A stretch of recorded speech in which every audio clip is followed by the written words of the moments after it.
โอ้ยิ้มเลยวันนี้เนาะยิ้มแบบนี้นี่ยันได้รับข่าวดีอยู่ประจักแล้วใช่แบบนี้เนาะจะแบบคล้ายๆนึงก็ได้นะคันว่านั่นเจ้าสามารถปรับเอาเองก็ได้เด้อคอยนะเฮ็ดไปซั่นแหละแบบมันหันแห้งจังกะนี่แหละคือทางอีปันแล้วก็เสียสละมาเบิ่งน้ำตลอดพี่น้องแบบว่าสุดกว่าครอบครัวอีกเนาะคันสิว่าทั้งที่บ่แม่นทั้งครอบครัวแล้วก็กว่าลาวอีก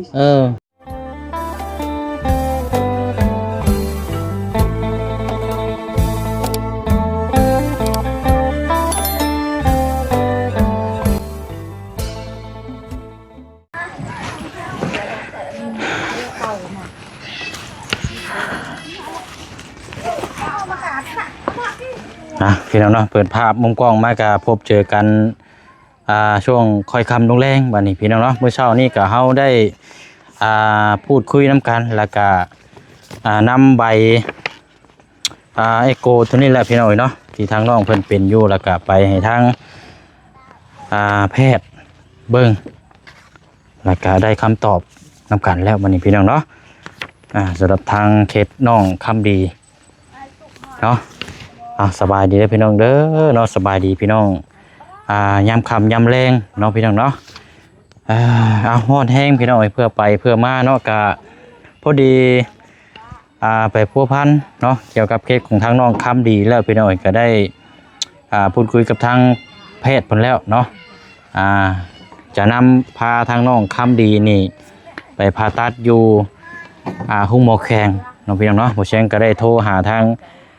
ไอแพทย์หรือว่าทางด็อกเตอร์แล้วพี่น้อยเพิ่นก็บอกมาว่าสาเหตุเนาะผู้เชี่ยวชาญก็อธิบายเพิ่นฟังเบิ่แล้วพี่น้อยเนาะก็ค่าใช้จ่ายนี่เบื้องต้นนี่ทางไอแพทย์เนาะหรือว่าทางด็อกเตอร์เพิ่นบอกว่าคร่าวๆแล้วนี่พี่น้อยเนาะคร่าวๆก็ขึ้นอยู่กับแพทย์แล้วก็ต้องไปเบิ่งตัวจริงนำกันอีกรอบนึงแต่ว่าเพิ่นเห็นตัวนี้เนี่ยบ่เสียงถ่ายรูปไปให้นี่เพิ่นว่าประมาณจัก20 ล้านนี่แหละพี่น้องเนาะเต็มที่นี่20 ล้านเพิ่นว่าแต่ว่าถ้าไปเบิ่งตัวจริงน้ำกันนี่ถ้าว่าอันน่ะแบบเฮ็ดง่ายหรือว่าจังใดก็นี่แหละพี่น้องก็จะลดลงราคาของหันหรือว่าเพิ่มเนาะแต่ว่าทางเพิ่นบอกว่าประมาณจักเผื่อไปจัก30 ล้านก็ได้มีไว้ก็ดีเพิ่นว่าพี่น้องเนาะงบแล้วก็สิอยู่เนาะราวๆประมาณจัก30 ล้านนี่แหละพี่น้องก็มีแต่รอวันเวลาไปบัดนี้พี่น้องเนาะทางแพทย์เพิ่นแจ้งมาว่าวันอังคารนี่ให้เดินทางลงไปว่าซั่นเนาะเพราะวันนี้กับวันเสาร์อื่นกับวันอาทิตย์แล้วก็วันจันทร์นี่เพิ่นยังคาเวียกอยู่เพิ่นนัดในวันอังคารเนาะวันอังคารนี่เฮาต้องเดินทางลงไปนะพี่น้องเนาะโดยเอากะผ่าตัดอยู่ห้องหมอแข็งเฮาเนาะพี่น้องเนาะเคสของทางน้องแต่กะผ่าตัดอยู่นี่ก็หายเศร้ากะนี่แหละพี่น้องเนาะกะรับรู้น้ำกันพี่น้องมีแต่ว่าหลังจากเฮาได้รับรู้เรื่องราวทั้งนี้แล้วกะถือว่าเป็นข้าวดีเนาะก็สิว่ากันแล้วก็มีข้าวดีมาเพิ่มอีกเนาะพี่น้องเนาะสำหรับทางน้องคำดีเนาะพี่น้องเนาะพอดีว่าทางเมใจดีเนาะพี่น้องเนาะที่ไล่สดซอยทั้งน้องคำดีที่ให้ทั้งโมเชียงนี่พาไปห้องหมอแล้วก็ไปตรวจเบิ่งอะไรพี่น้องเนาะทั้งเมเพิ่นได้ฝากเงินมาเพิ่มอีกเป็นเงินจำนวนเป็นเงินบาทเนาะพี่น้องเนาะ30,000 บาทให้ทั้งโมเชียงนี่นำพาทางน้องเพิ่นไปผ่าตัดพี่น้องเนาะแล้วก็บวกกับเงินเก่าที่ทางแม่เพิ่นฝากมาก่อนหน้าก็5 ล้านแล้วก็กับทางแม่จะดีอยู่ทางฝั่งไทย1,500 บาทเจ้าเชียงสิตีเป็นเลขวงกลมเลยถ้าเป็นเงินเก็บในตอนนี้นี่ประมาณเกือบ26 ล้านเก็บนำโบเชียงตอนนี้นะพี่น้องเนาะแต่ว่าก็ยังอยากให้มาเพิ่มอีกอยู่แล้วพี่น้องเพราะว่าเพื่อไว้เฮาบ่ฮู้ว่าจักสิได้นอนจักมื้อจักคืนนั่นล่ะพี่น้องเนาะเลยกะนี่แหละพี่น้องเนาะถือว่าเป็นข้าวดีรับรู้น้ำกันเนาะทางเมย์เพิ่นได้ฝากเงินมาสมทบให้พาไปพี่น้องเพราะว่ากะเห็นนะครับโอ้ทางเมย์เพิ่นว่ากะอดบ่ได้เนาะพี่น้องเนาะก็เลยอยากซอยเนาะพี่น้องเนาะโดยเอาละพี่น้องเนาะแล้วกะมีมาเพิ่มเติมน้ำสำหรับทาง แม่วันสุริเพชรเนาะหรือว่าหลายคู่หลายคนพี่น้อง FC เฮาน่าจะได้รับรู้ในช่องของทางบ่จันเนาะพี่น้องเนาะทางแม่เพิ่นติดต่อมาหาทางบ่เสียงเพิ่มเติมกะเรื่องในการเดินทางพี่น้องในการเดินทางนี่ถ้าจะนำรถของทางลูกลงไปนี่ยันว่ามันแดดมันร้อนว่าซั่นพี่น้องก็แน่นอนพี่น้องเนาะเพราะว่ารถเฮาบ่มีหลังคาเพื่อระยะถ้าว่านำพาทั้งน้องคำดีลงไปนะพี่น้องก็สิใช้เวลาเกือบ4 ชั่วโมงพอแล้วบ่เสียงแล่นรถพี่น้องเนาะเพราะว่าบ่ได้แล่นไวคือหมู่คู่เลยพี่น้องค่อยไปค่อยมาเพราะว่าเราเดินทางลงแต่เช้าก็ยันว่ามันร้อนแลดนะพี่น้องเนาะกับบวกกับน้องเพิ่นก็นี่แหละพี่น้องเมื่อยเนาะทางแม่เพิ่นก็ได้ว่าให้แนะนำถามเบิ่งทางรถกู้ภัยรถโรงพยาบาลนะพี่น้องเนาะให้เพิ่นนำส่งเลยว่าซั่นนำส่งเลยเพิ่นสิเอาเท่าใดก็เดี๋ยวจังถามเบิ่งเนาะทางแม่เพิ่นว่าสิซอยๆทางนี้ว่าซั่นพี่น้องเนาะโดยก็สิประมาณนี่แหละพี่น้องอาจจะได้เอารถทางโรงพยาบาลไปเนาะเพราะว่ารถบ่เชียงนี่นั่งข้างในนี่ก็บ่ได้เพราะว่าน้องเพิ่นนี่ต้องเหยียดขาแบบนี้แหละพี่น้องต้องเหยียดขาอย่างเดียวเลย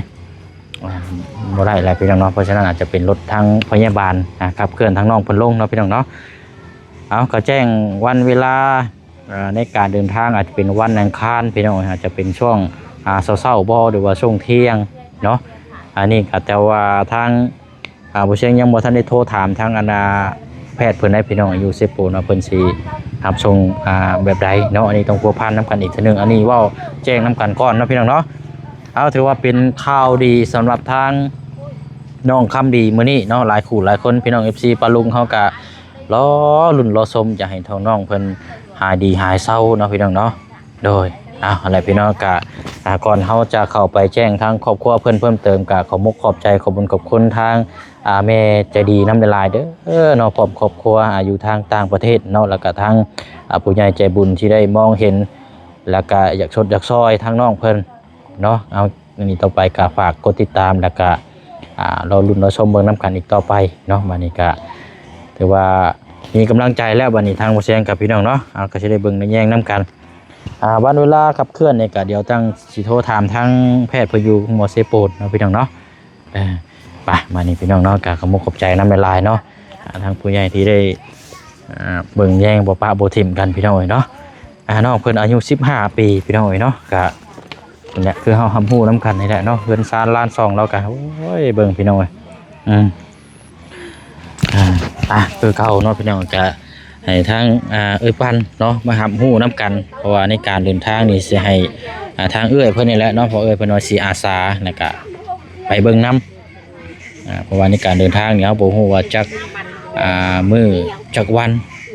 ว่าสิได้ผ่าตัดบางเทื่อไปก็สิได้นอนก่อนให้ร่างกายแข็งแรงสิได้ผ่าตัดนะพี่น้องเนาะเดี๋ยวมาพูดมาคุยแล้วก็พร้อมแจ้งน้ำกันเพิ่มเติมอีกเอาสบายดีเนาะทางปันน้ำอีกเด้อเอาทางอายะเนาะมีตู้โอ้ยเนาะเอาไปปันเนาะขออนุญาตหนีบไม่แน่อันนี้คือเก้าบ่แม่น1 เข้าบ่โดยผมคือเก้าเนาะโอ้ต้องโฮมตลอดนี่ใช่เลยพี่น้องนี่ยันเราปวดแต่ว่ายานี่ก็ยังกินคือเก้าอยู่เนาะกินแข็งคือเก้าอยู่โดยเป็นจังได้น้องคำดีอาบน้ำอาบในแล้วบ่โดยเราอาบเรียบร้อยแล้วเนาะโดยเราตัดผมเลยเราอาบน้ำตัดผมแล้วบ่คือแบบนี้เนาะมันสิได้โล่งโอ้ยย่างมาพี่ก่อนโอ้ยยิ้มเลยมื้อนี้เนาะ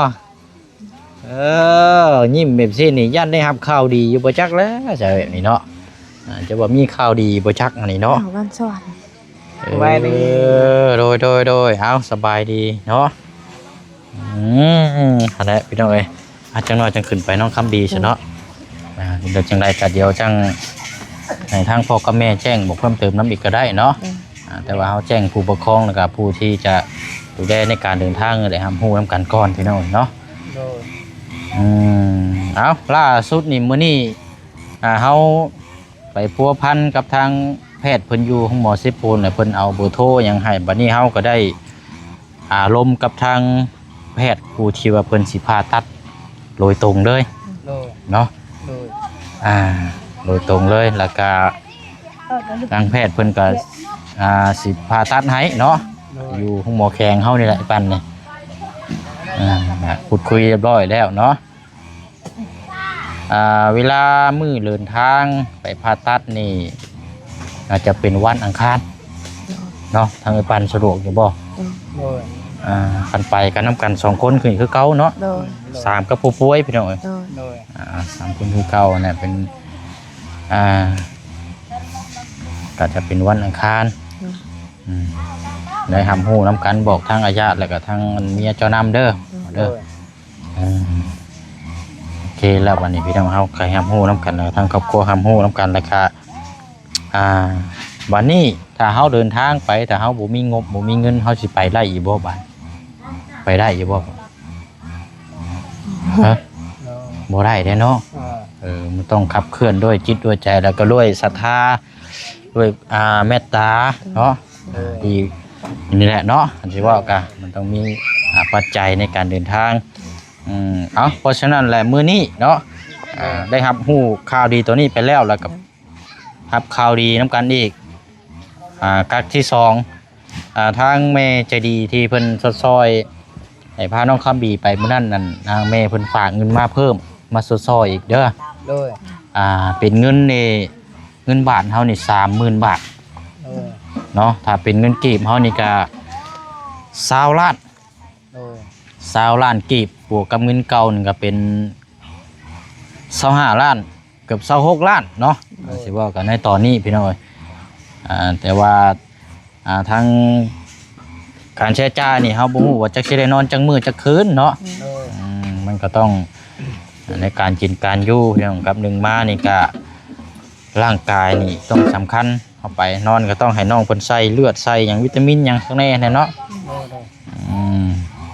เอาเนี่ยก็ถ้าว่ามียอดมาเพิ่มเติมอีกก็เฮาก็สิมาแจ้งทำฮู้นํกันอีกเนาะก็คือแล้วพี่น้องคือบ่แจ้งว่าแล้วถ้าว่าการผ่าตัดทั้งน้องเพิ่นโอเคแบบว่าแข็งแรงดีแล้วเนาะถ้าว่ามีงบยังเหลือก็อยากให้ทางปลุงพี่น้อง FC เฮาอยากมองเห็นต่อไปก็คือเรื่องที่ดินที่ทางให้เราซาพี่น้องเพราะว่ามีที่ดินอยู่เนาะถ้าได้ที่ดินแล้วนี่ก็แค่นี้บัดนี้ลูกเต้าอยู่นี้อยู่ใส่ก็ย่าบ่ต้องมีไผไล่ไผให้อันนี้ก็เพิ่นมาบอกนี่เฮาก็จำเป็นแล้วเนาะอันนี้เว้าถึงอนาคตพี่น้องต่อไปนะแต่ว่าตอนนี้เฮาเอาลูกเราก่อนเนาะพี่น้องเนาะน้องคำดีแหละเนาะเอาดีใจน้ำเด้อพ่อเด้อดีใจน้ำบัดนี้บ่ต้องให้เด้อบัดนี้เด้อโอ้ยบ่ได้มาเมื่อวานนี่ให้พี่น้องว่าซั่นนอนบ่หลับเบิดคืนปกติแล้วบ่มีที่พึ่งจักสิมองไปทางใดเนาะแต่ว่ายังดีแต่ว่ามีทางไอ้ปันเลยมาประคบประคองแล้วมาเบิ่งเราได้พี่น้องว่าบ่มีนี่ก็พอแห้งแล้วนี่จักเบิ่งหน้าเบิ่งหลังแล้วเว้าก็บ่เป็นเว้าหยังก็บ่เป็นดีเนาะโอ้ยและเมียเราก็คือเห็นน้ำกันนั่นแหละพี่น้องก็มีแต่ยืนเราบ่ค่อยเว้าค่อยหยังเนาะนั่นแหละ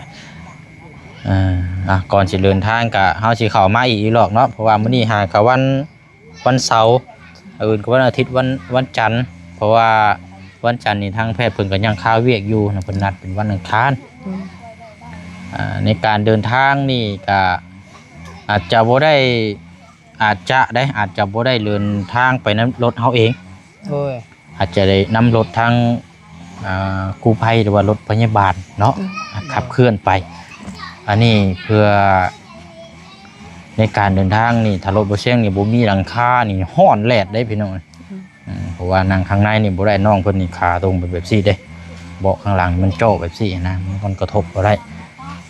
เพราะฉะนั้นอาจจะได้เอารถโรงพยาบาลให้เพิ่นไปส่งเพิ่นลงไปแต่เช้ากับพอดีได้ปอดปั๊บแล้วก็ให้เพิ่นกวดสุขภาพหรือว่าถ้าว่าร่างกายเราแข็งแรงทางเพศเพิ่นก็สิผ่าตัดเลยถ้าว่ายังบ่แข็งแรงก็ว่า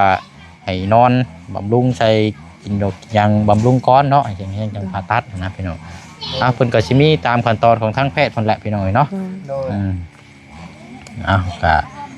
ทำหูน้ำกันบัดนี้ไปเดี๋ยวขึ้นไปเบิ่งทางน้องคำดีก่อนพี่น้องบัดแล้วก็จังขอมุกขอบใจทางผู้ใหญ่เพิ่นเนาะที่เพิ่นได้ซอยเข้ามาอีก โดย ไปเอาขึ้นไปเทิงพุ่นก้อนบัดนี้พี่น้อง ว่าซะ ไปขึ้นไปเบิ่งน้ำกันเนาะจักเดี๋ยวจะนอนมันก็ค่ำแล้วพี่น้องเนาะเพราะว่าฮ้อนแห้งพี่น้องปู้คันสิเว้ากัน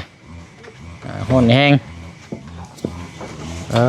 ยเนาะเอาดีใจน้ำน้องเพิ่นน้ำลายเด้อเนาะพี่น้อง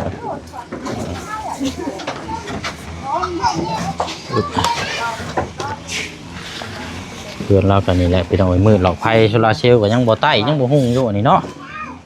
โอ้ใช่มันใต้บ่หุ่งบ่หลอกไฟนะ ดอกไผ่ซ้ำเลยยัง มีวิโมดอยู่บ่ ได้หมดบ่ได้แล้วว่ะ เด็กบาดดำ ป้าอยู่นี่ได้นี่เนาะมืดแท้นี่ จักหน่อยคำจักหน่อยมัน อันนี้มีวิโมดอยู่ใต้เอ้า แต่เราว่าบ่ได้ เปิดบ่ได้บ่ล่ะ ให้เราเปิดให้เจ้าเปิด คำดียับมาก่อนโอ้ตัดผมเลยเนาะ เออ รอแล้วบัดนี้ครั้งแรกคือแบบ ผู้นี้น้องของเรา คนนี้บ่ แม่น้องเราคือแม่เลย เนาะ คือคนบ่เต็มบ่พัก ใช่ครับมันบ่มีทานมาจักมาเบิ่งแบบบ่ค่อยเว้าบ่คนนี้ก็ หาบอกอีกชายเลย ไอ้เนาะมืดช่ำอันนี้ไม่หมดยันเบิดทานอันนี้หลายมีหมูมันเบิดทานแล้วนี่ เราว่าปลดเชือกมันได้เหรอ ปลดได้ไหม ใช่ ตัว บ่ถึงบอกเอา เอาไป ไผ่ก่อน ได้นะ ไปเลย อ๋อหั่นตัวนั้นบ่ คันเชื่อมสายตัวนี้นี่มันสิหุงตัวนี้เนาะ เสือบอก และแล้วน่ะมันบอกมันก็ ดึงออกเลยบ่เอาไปเลยจังต่อ บัด และ ใช่ ตัด คือแบบนี้อุ้ยมันงมอยู่เนาะเนาะได้แล้วเป็นโอเคบัดนี้เนาะ ช่างซาก ไป ละ อันไหนไปทำอันไหนไม่ไปทำ โอ้ยเนาะตัดผมแล้วพี่น้องผม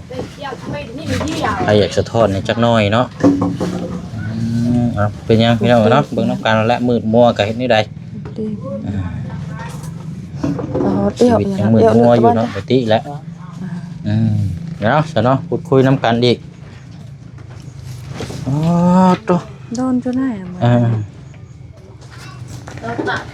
อันนี้แหละนี่เวลารับเวลานอนก็ต้องเหยียดแบบนี้ตลอดเนาะ โดย เอาอันนี้เอาไว้นี่เก็บไว้เมื่อเดินทางเขาสิได้นำตัวนี้ไปให้ทางแพทย์เบิ่งอีกรอบนึงเอาสิได้หายเด้อล่ะเด้อวันอังคารเดี๋ยวอันบ่เสียงสิอันนั้นนำพาลงไปห้องหมอแข็งไปผ่าตัดเด้อหายดีหายเศร้าแต่ว่าก็คือว่าหั่นแหละพี่น้อยทางแพทย์เพิ่นก็ว่าถ้าว่าไว้เหิงนี่ก็ยันกระดูกมันอันนั้นเนาะมันติดมันหยังเนี่ยมันสิรักษามันอย่างยาก ถ้าว่าเป็นเล็กๆด้วยน่ะตำปุ๊บด้วยนั่นตาเฮ็ดตอนนั้นเด้อนี่สิอันนี้แล้วเนาะสิเศร้านั่นละพี่น้องแต่ว่าก็คือว่าแล้วเราบัดมาหาทางเฮาบัดว่าอันหึงโพดเนาะกันใบกูนี่แน่งานจะได้อันนี้แล้วพี่น้องเอาการเนาะมันจะว่าทางผู้ใหญ่เพิ่นก็เป็นกำลังใจให้แล้วก็ซอยแล้วก็หลายคู่หลายคนที่เพิ่นติดตามเป็นกำลังใจให้จังไดก็หายดีให้เศร้าอยู่แล้วเนาะ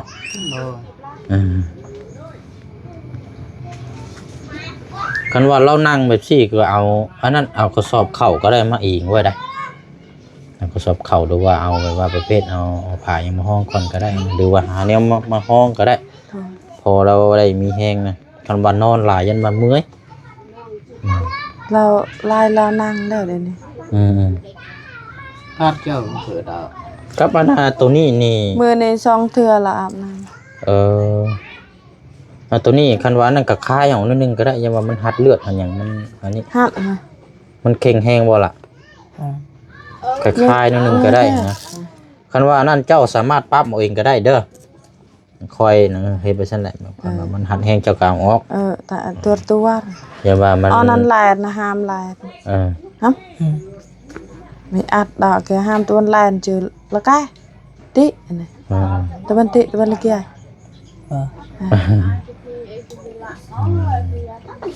น้องเราอายุจักปีซะปัน น้องละ 12 13บ่ 13 คนนี้15บ่ โดย13 13ปีเนาะ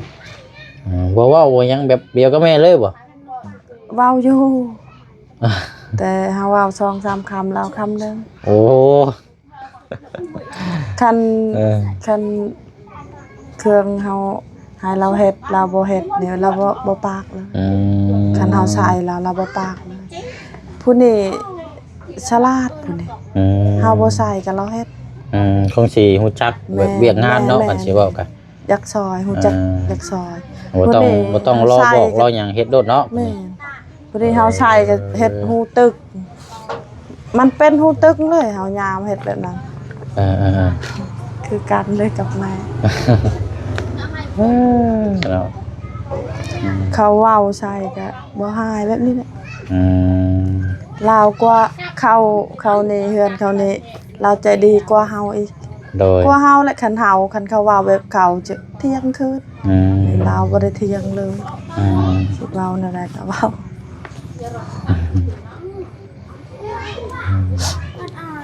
ซะเนาะหั่นแหละก็ดีใจนำพี่น้อยเนาะบัดนี้ทางน้องเพิ่นก็สิได้อันนี้ละแต่ว่าอาจจะเป็นพุ่นละวันอังคารพุ่นละเนาะอีกหลายมื้ออยู่จักหน่อยเนาะพอเสาร์อาทิตย์ก็เจ้าก็หยุดพักแน่นะเป็นวันจันทร์วันอังคารพุ่นแหละเดินทางไปเนาะอย่างน้อยเฮาก็ยังมีความหวังที่จะอันนี้เนาะ แม่น นี่ดอกพี่น้อง ได้ความหวังดีกว่านอนแบบนี้ตลอดคิดบ่ออกเลย คันว่าบ่ได้การผ่าตัดผ่าหยังนี่มันสิเริ่มเหี่ยวเข้าแล้วก็เซลล์ตายแล้วก็แม่น แบบนี้แหละ เป็นเปี้ยเลยบัด ตายแบบนี้ มันสิแบบนั้นประมาณนั้นแห แบ ละ บเฮาเคยเบิ่งคนแบบคนบ่มีลูกเฮาเบิ่งตายกับตาเฮาผัวเฮาเราญาติผู้เดียวเฮาคนป่วยนี่ผู้เดียวเฮารักษาแบบนี้เฮาเห็นคนตายแบบนี้ขาดในสายตาเฮาเลยเขาคนในบ้านเขาว่าโอ้ยเจ้าใจกาเลยเฮาญาติ โดย บ่แม่นอ้ายน้องอีกเฮา บางคนเฮานี่ก็ถ้าว่าอยู่ในนำแบบซี่นี่ถือว่าบุญกุศลหลายเลยว่า เฮา นำ เลี้ยง จิต ค ใจ นห นี่ ลายแล้วซ้ำเฮาเลี้ยงเขานี่พอได้อยู่ แบบนี่เฮาเจ้าเฮ็ดคือเจ้าเฮ็ดนั่นแหละเฮ็ดเถื่อหมดเลยเงิน นี่นั่นแหละเนาะเอาได้เด้อซะเนาะมีแต่ว่าแจ้งให้ทางครอบครัวหำฮู้นํกันเนาะพอได้มีกำลังใจบัดนี้ก็นี่แหละเฮาก็ซอยเต็มที่แล้วก็นี่แหละคือทางอีปันแล้วก็เสียสละมาเบิ่งนํตลอดพี่น้องแบบว่าสุดกว่าครอบครัวอีกเนาะคันสิว่าทั้งที่บ่แม่นทั้งครอบครัวแล้วก็กว่าลาวอีกลาวบ่จักฮอดบาทเฮาแหละบอกลาวปัวแบบนี้เฮ็ดแบบนี้แบบนั้น นั่นอันนี้ จนเราอยากมาอยู่นำตามเบิ่งล่ะ ดูแลลาจนว่าจะไปอยู่นำเนาะนั่นแหละพี่น้องก็ความดีเนาะคันสิว่าก็ความดีความงามไปก็อยากอยู่นำแหละพี่น้องคันสิว่าก็เนาะอะไรเนาะอันน่ะบ่เสียงบ่ได้ซื้อหยังมาซ้ำพี่น้องมีแต่ว่ามื้ออื่นเช้าพุ่นละสิมาหาอีกเด้อมื้อเช้าสิมาเยี่ยมมายามแล้วก็มาถามเบิ่งกันอีกพี่น้องมีแต่ว่าหันละฝากขมุกขอบใจทางอันผู้ใหญ่เด้อทางแม่ใจดีเพิ่นแน่ฝากอวยพรอวยไสให้เพิ่นแน่เนาะ ขอบใจหลายๆให้อยู่ดีมีแห้งเจ้าว่าตามไปปั่นได้ก็ได้พอให้ปั่นว่าแล้วเจ้าก็เว้าตามนะไปขอบใจหลายๆขอบใจหลายๆให้มีความสุขว่าโลละให้ได้กว่านี้อีกให้พระเจ้าอวยพรเจ้าหลายกว่านี้อีกขอให้มีแต่ความสุขเฮาตอบแทนบ่ได้มีแต่พระเจ้าตอบแทนเจ้าหลายกว่านี้อีกขอบใจหลายๆบ่มีหยังสิอวยพรได้แต่คำอวยพรนี่แหละก็อันนั้นพี่น้องเนาะ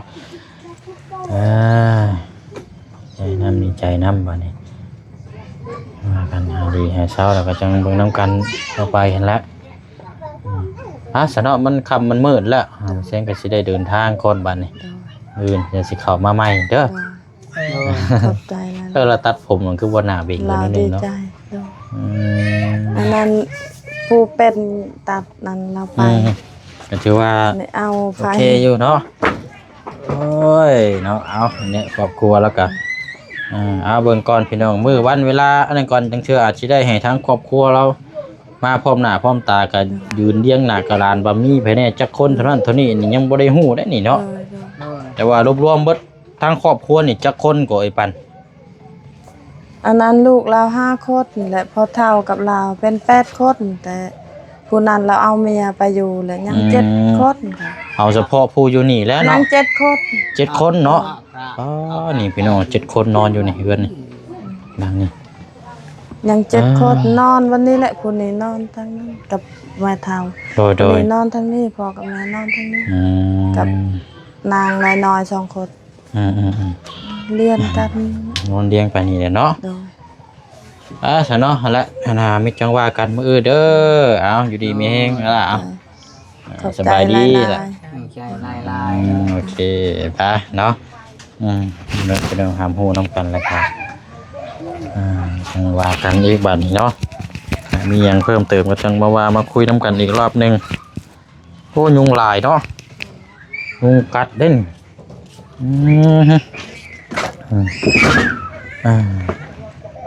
อะไรแบบนี้เนาะอยู่น้ำกัน7 คนพี่น้อยครอบครัวเราครับระยะเด้อ ขอบใจไปขอบใจขอบใจเลย โดยเอาเนาะเอาอะไรพี่น้องเนาะทำฮู้น้ำกันในเด้อเนาะแจ้งพี่แจ้งน้อง FC เฮาน้ำกันเบิดสุขุสุคนเนาะมียอดมาเพิ่มเติมก็แจ้งทำฮู้น้ำกันอีกเนาะพี่น้องเนาะวันเวลาในการเดินทางวันอังคารเนาะพี่น้องเนาะตามทางแพทย์เพิ่นแจ้งมาเนาะพี่น้องเนาะจังใดก็จังว่าจังคุยน้ำกันบาดนี้เนาะถือว่ารับข่าวดีน้ำกัน2 สั้นนี่พี่น้องเนาะวันที่แรกครับก็ยันเรื่องในการผ่าตัดนี่ก็ยันบ่มีพี่น้องเนาะบ่ได้รับรู้ทางผ่าตัดแล้วก็ข่าวดีก็มาพร้อมบัดนี้พี่น้องเนาะก็โอ้ยนี่น้ำมักหลาเพิ่นหลายบัดนี้พี่น้องเนาะปะเนาะขอบมุกขอบใจเด้อเนาะทั้งผู้ให้แล้วก็ทั้งผู้รับทั้งผู้เบิ่งผู้แยงนำกันบ่สุขสุคนเนาะมื้ออื่นจังมาเยี่ยมยามทำข่าวเราใหม่มื้อนี้ลาก่อนบ๊ายบายเด้อพี่น้องเด้อเนาะสบายดี